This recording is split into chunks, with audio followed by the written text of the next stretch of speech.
அதிமுக தேர்தல் அறிக்கையில் கூட்டுறவு தங்க நகைக்கடன் தள்ளுபடி செய்யப்படும் என எதிர்பார்க்கப்பட்டிருந்த நிலையில் 297 வாக்குறுதிகளில் அந்த வாக்குறுதி இடம்பெறாதது ஏமாற்றத்தை ஏற்படுத்தியுள்ளது. தமிழகத்தில் தேர்தல் களம் சூடுபிடித்துள்ளது. ஏப்ரல் 23 அன்று வாக்குப்பதிவும் மே 4 வாக்கு எண்ணிக்கையும் நடைபெறவுள்ளன.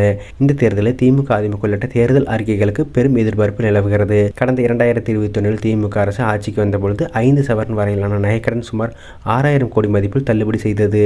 இந்த முறையும் திமுக, அதிமுக போன்ற பிரதான கட்சிகள் தங்கள் தேர்தல் அறிக்கையில் இரு திராவிட கட்சிகளும் நகைக்கடன் தள்ளுபடி அறிவித்தால் யார் ஆட்சிக்கு வந்தாலும் சலுகை உறுதி என்பதால் மக்கள் உற்சாகத்தில் உள்ளனர். எனினும் இதற்கு நிபந்தனைகள் உள்ளன. குடும்ப அட்டைக்கு 5 சவரன் 40 கிராம் அல்லது அதற்கு குறைவான அடகு வைத்தவர்கள் மட்டுமே தகுதியானவர்கள். தள்ளுபடி தொடக்க வேளாண்மை, மத்திய நகர கூட்டுறவு வங்கியில் பெற்ற கடன்களுக்கு மட்டுமே பொருந்தும். சரியான ரேஷன் அட்டை, ஆதார் விவர இணைப்பு கட்டாயம். ஒரு குடும்பத்தின் மொத்த நகைக்கடன் அளவு 5 சவரனுக்குள் இருக்க வேண்டும். வெவ்வேறு வங்கிகளில் பெற்றாலும் மொத்தம் 5 சவரனை தாண்டினாலும் தள்ளுபடி கிடைக்காது. இந்த நிலையில் இன்றைய தினம் அதிமுக தேர்தல் அறிக்கை வெளியானது. அதில் 297 வாக்குறுதிகள் அதிமுக கொடுத்திருந்தது. அவற்றில் கூட்டுறவு வங்கிகளில் பெற்ற நகைக்கடன் தள்ளுபடி என்ற அறிவிப்பு இல்லை. ஆனாலும் மாற்றுத்திறனாளிகளில் கூட்டுறவு வங்கிகளில் வாங்கிய கடன் தள்ளுபடி செய்யப்படும் என குறிப்பிடப்பட்டுள்ளது.